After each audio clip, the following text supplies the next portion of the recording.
Hello and welcome to this session on modern Western philosophy. Today we will be discussing the German philosopher Leibniz and the doctrine of substance.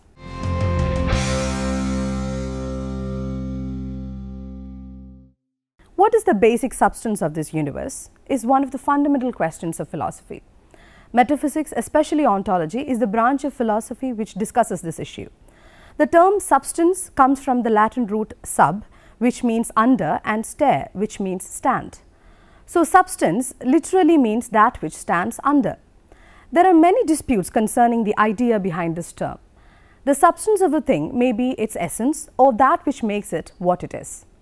It is that which exists by itself or does not need a subject for existence in the way that properties need objects. Substance is one of those concepts, issues that have been widely discussed since ancient Greek period in the West. It forms one of the important philosophical issues in metaphysics. Philosophers have been speculating on substance and have produced a wide variety of interpretations on the same theme. Substance can be defined as something that stands under or as something that grounds things. From a common sense view, substance is nothing but the bearer of properties. By substance, what philosophers mean is that ontological basic unit from which everything else originates. On the basis of the idea of substance, there are mainly three views: monism, dualism and pluralism. Monism believes that this universe is made out of a single basic substance. Dualism emphasizes the existence of two basic substances like mind and matter.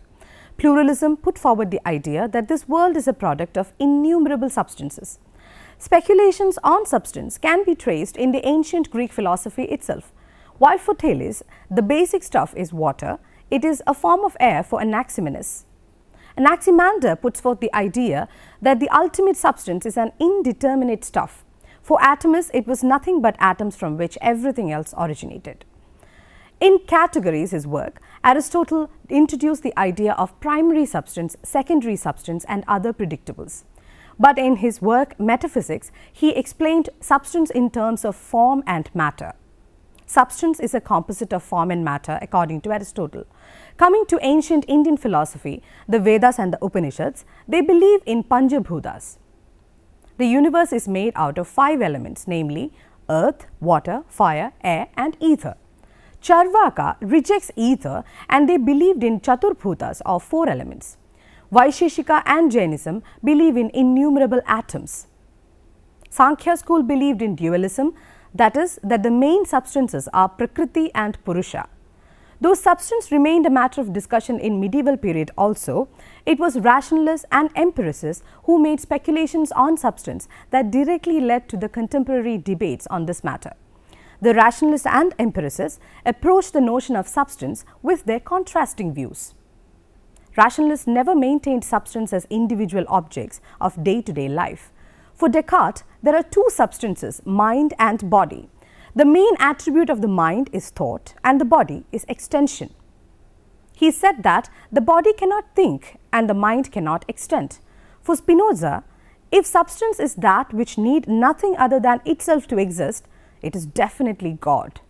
So, God is the one and only substance according to Spinoza. Everything else depends upon him. The things of our experience is nothing but the modes of this single substance. Spinoza identifies God with nature, that is, God is nature and nature is God. So, his philosophy culminates in pantheism. In short, for rationalists, substance is fundamental. For Spinoza, it is God or nature, and for Descartes, it is mind and matter. And for Leibniz, it is innumerable monads. For the empiricists, substance is nothing but that in which properties reside.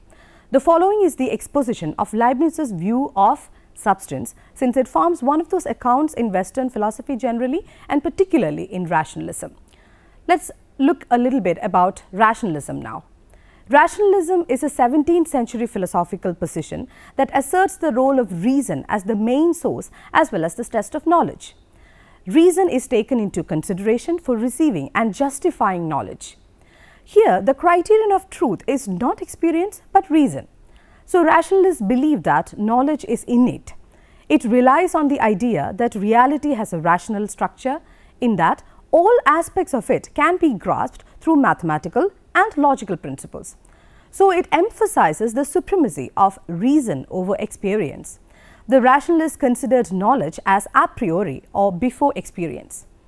In short, the criterion of truth, according to rationalists, is deductive in nature. Rationalism identifies those rational principles which lie fundamental in various realms of philosophy such as metaphysics, epistemology, ethics, logic, mathematics, etc. It is said that Pythagoras was the first thinker in Western philosophy who stressed rationalist insight. The intensifying of rational insight above perception was prominent in Plato's philosophy also. René Descartes, the father of modern philosophy, gave reason a prominent role and it became a school. Besides him, Spinoza and Leibniz are the major thinkers of rationalism. In its philosophical implications, rationalism as a position does not go well with empiricism.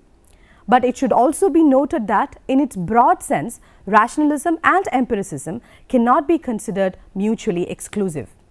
In its strict sense, empiricism asserts that ideas are attained a posteriori, after experience. It means external senses or inner sensations are responsible for knowledge. In short, knowledge has its foundation in experience according to empiricism. But for rationalists, knowledge is gained a priori. The three major thinkers of rationalism have different opinions about substance, and they gave rise to three metaphysical schools based on their differing views. They are monism, dualism, and pluralism. Spinoza believed that the basic substance of this universe is one, so he is the well-known monist. Cartesian dualism put forward the idea that the basic substances are dual. Leibniz rejects both these views and emphasized that the multiplicity of substances, which he called monads. Let's look at Leibniz's life now. Gottfried Wilhelm Leibniz was born in 1646 at Leipzig in Germany, where his father held a professor's chair. Having chosen law for his profession, he entered the university in 1661. He defended his doctoral thesis in 1663. His dissertation was titled De Principio Individui. Thereafter, he went to Jena, later to Altdorf, where he took the degree of Doctor of Laws. In 1672, he was sent to Paris on a diplomatic mission. By the time he returned to Germany, he had met several important philosophers and had discovered infinitesimal calculus. Once back in Germany, he continued to make varied and valuable intellectual contributions.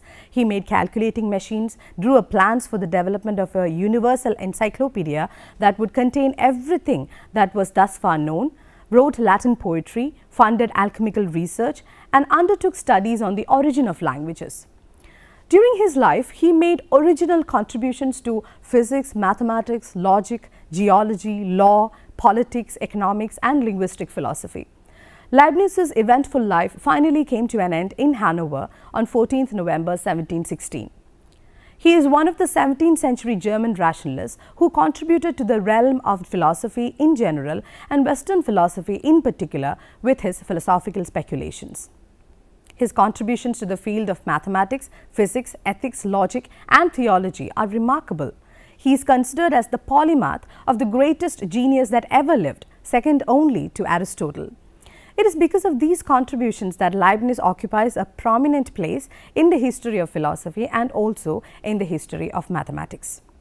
Leibniz's metaphysical speculations are largely characterized by optimism because of his conception that this world is the best possible one that God could have created. Leibniz is regarded as one of the greatest advocates of 17th century rationalism along with Descartes and Spinoza. The principle of sufficient reason, the law of contradiction, and the identity of indiscernible are the three self-evident principles that make the metaphysical system of Leibniz extremely rich in its content. Apart from these, Leibniz incorporated predicate in subject theory of truth into his system. In its extreme sense, the universe includes God and other monads alone. In this extreme sense, all other notions like causation, space, time, and matter are all illusions. Causation is explained in terms of the harmony which has been pre-established by God. Leibniz made several important contributions to mathematics, and his work now has been developed and named topology. Yet another contribution of Leibniz was in the form of the invention of calculus. Bertrand Russell has stated that Leibniz made this invention independent of Sir Isaac Newton. Leibniz developed his ideas by taking cues from materialists, Aristotelians and Cartesians. His major works are Meditations on Knowledge, Truth and Ideas, which was published in 1684, Discourse on Metaphysics 1686, Primary Truths 1689, New System 1695, Specimen Dynamicum 1695, On the Ultimate Origination of Things 1697, On Nature Itself 1698, New Essays on Human Understanding 1704, Theodicy 1710, Monadology 1714 and The Principles of Nature and Grace 1714. Let's now analyze Leibniz's doctrine of substance. Substance is one of the concepts which philosophers have been interested in since the ancient Greek period. In its philosophical sense, the term substance corresponds to the Greek term ousia, which can be translated as being. In Latin, it is substantia, which means something that stands under or grounds things. Like many other philosophical problems, the problem of substance also has different answers. Substance in a particular system is the fundamental entity of reality of that system. Substances are nothing but the basic things from which everything is constructed. The problem of substance has been discussed widely by various philosophers. In modern Western philosophy, it was the rationalists who dealt with the concept of substance in a positive way. The attempts made by Descartes, Spinoza and Leibniz to frame their own theories of substance are notable. Descartes defined substance as, and I quote, a thing which exists in such a way to stand in need of nothing beyond itself. There exists only one absolutely independent substance, namely God, and all other substances are his creation. The dualism of Descartes applies to created substances. Descartes speculated God as absolute substance and mind and body as relative or created substances. Mind and matter or soul substance and corporeal substance or thinking substance and bodily substance are two independent and separate entities. Each substance has one principal attribute. Thinking is the chief characteristic of mind and extension is the prime attribute of the body. In other words, thinking substance like soul or mind has the quality of non-spatial consciousness, whereas corporeal substance has the quality of filling space and spatiality. Spinoza held that if there is a substance at all, it must both depend upon itself and provide the ground for everything else. Therefore, such a substance can only be God, since only God possesses the characteristics of being at once self-caused and the cause of everything. Hence, for Spinoza, there can be only one substance. The existence of this one substance has been demonstrated by Spinoza by means of ontological argument. The one substance of God is thought of as being God and nature. God is the entire universe, since everything that issues from him is part of him. Spinoza refers to the one universal substance as God or nature according as to whether it is spiritual or material. Such a theory is monistic. He wanted to overcome the dualism between mind and body as advocated by Descartes. Leibniz was dissatisfied with the conception of substance as it was developed by Descartes and Spinoza. The doctrine of substance developed by Leibniz can be explained thus. Leibniz was greatly impressed by the unity which Spinoza had emphasized in his philosophy. But unfortunately, Spinoza did so at the cost of variety and the individuality of things. Leibniz's problem is, what must be the nature of parts which can in some way contain or express the whole thing within itself? In order to account for the reality in which individual things are real, he begins with the notion of substance. So, Leibniz presents the doctrine of substance starting with his doctrine of pluralism. The reason behind the introduction of the doctrine of substance was nothing but the urge to account for the reality in which individual things are real. In Leibniz's words, the adoption of the definition of substance given by Descartes led to the dangerous pantheism of Spinoza. By criticizing Cartesian notion of substance, Leibniz maintained that extension is not real. Since extension is always divisible, it cannot lead to something which is indivisible. Extension is composite in nature and it can never provide us with true unity. While this world is dynamic, extension is passive. It is difficult to explain rest in things, though it is accepted that it is God who imparted the first motion. Hence, Leibniz established the reality of a force which is more ultimate. Leibniz, in a way, modified Cartesian notion of mind in order to explain the variety of experience. He defined the ultimate substance in terms of mind and included the unconscious states also. He included the unconscious states so that a reconciliation of animate and inanimate can be expected. For Leibniz, reality can be spiritual only since attributing a thing as conscious and extended is equal to say that the two contradictory qualities are true of the same thing. Leibniz further maintained that reality is many and each is real and eternal. The whole which is real is explained only in terms of real parts. The real spiritual elements are termed monads in Leibniz's philosophy. Monads are self-active and indivisible. Monads alone are real. Thus, Leibniz used the term monad to point out his substance. Monad means that which is one, which has no parts and thus indivisible. Leibniz's theory of monad is rightly considered to be one of the alternatives to the doctrine of atoms that was prevalent at the time. But it is to be noted that the doctrine of monads, as it was developed by Leibniz, possesses certain notable differences from the doctrine of atoms of the 17th century. The most significant difference is that while atoms are considered the smallest unit of extension, monads are speculated as non-extended and they are spiritual in nature. Implications of the doctrine of substance developed by Leibniz raises issues involved in the philosophy of mind such as dualism, mind-body interaction, etc.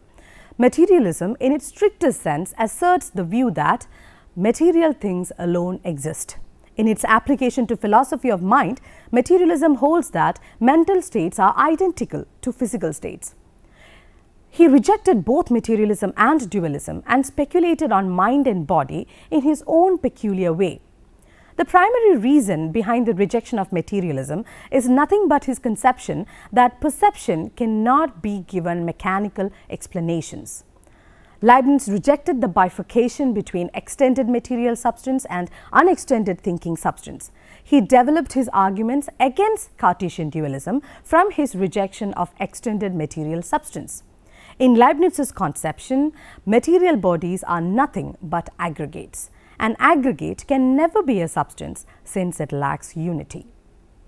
Leibniz maintained the view that this world is constituted of one type of substance, but it is to be noted that there are infinitely innumerable substances of that type.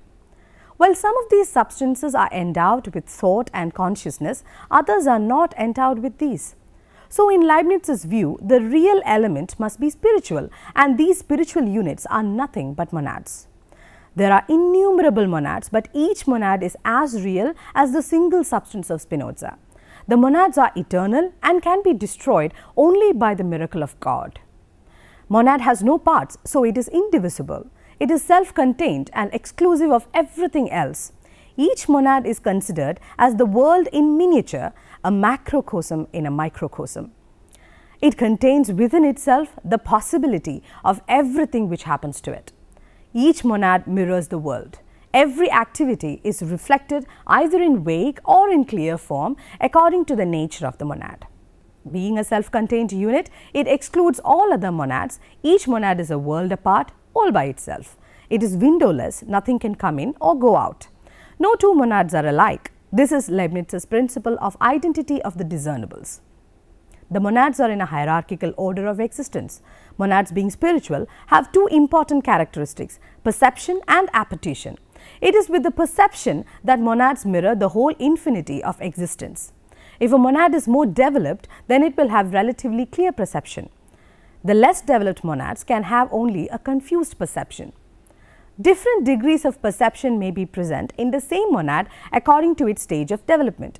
It is by virtue of the characteristic of appetition that each monad, which is a force, tends to become the whole. Appetition makes a monad pass from vague to clear perception. The monads are found in a continuous series, one imperceptibly passing into the other. The lowest or bare monads are those in which perception is the most obscure. They go to make the inorganic bodies.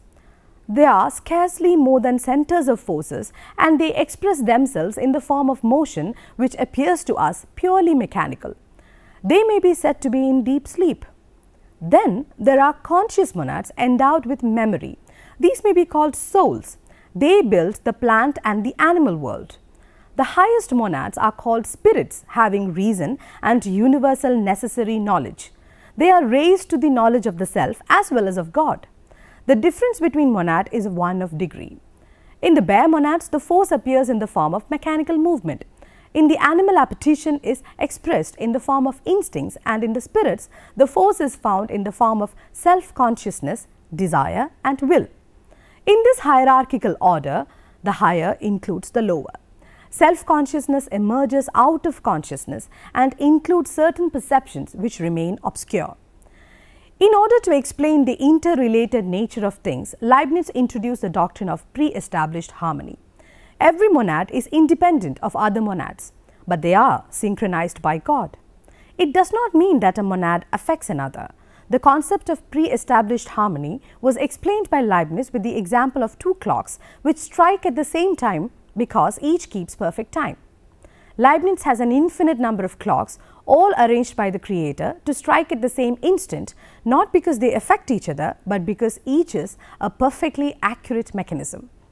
To those who thought pre-established harmony odd, Leibniz pointed out what admirable evidence is afforded of the existence of God by this theory.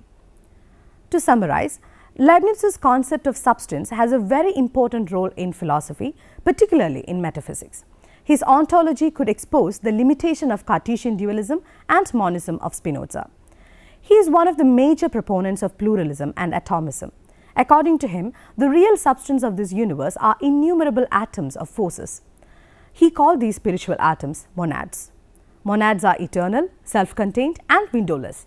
Pre-established harmony orchestrated by God has synchronized them. It is not possible to think that Leibniz's view of substance is beyond limitation. But in spite of its limitation, his speculations about substance has a vast influence upon the philosophy after him. Now let us discuss some of the assignments that you might engage in order to expand your understanding of Leibniz's philosophy. Explain the doctrine of substance with a special emphasis on the conceptions developed by Leibniz. How does the doctrine of substance enrich the metaphysical notions of Leibniz? Briefly explain the significance of Leibniz and his theory of substance in Western philosophy. Explain the notion of substance in Leibniz and its implication for philosophy of mind. How far the doctrine of substance developed by Leibniz is different from that of Descartes. For further references and to expand your knowledge further, these are some of the books that you can refer. A Critical History of Western Philosophy by Y. Massey, published by Motilal Banarsidass, 1999. A History of Western Philosophy by Bertrand Russell, Simon & Schuster, published in 1967. A History of Philosophy by Frank Tilly, Central Publishing House, 1989. Modern Philosophy by Albert Schweigler, K.P. Bagchi & Co., 1982. You can also refer to these websites www.iep.edu/leib-ove/ www.uni-hanover.de/en/ or www.mindmeister.com. Thank you for watching this session. See you next time. Until then, bye.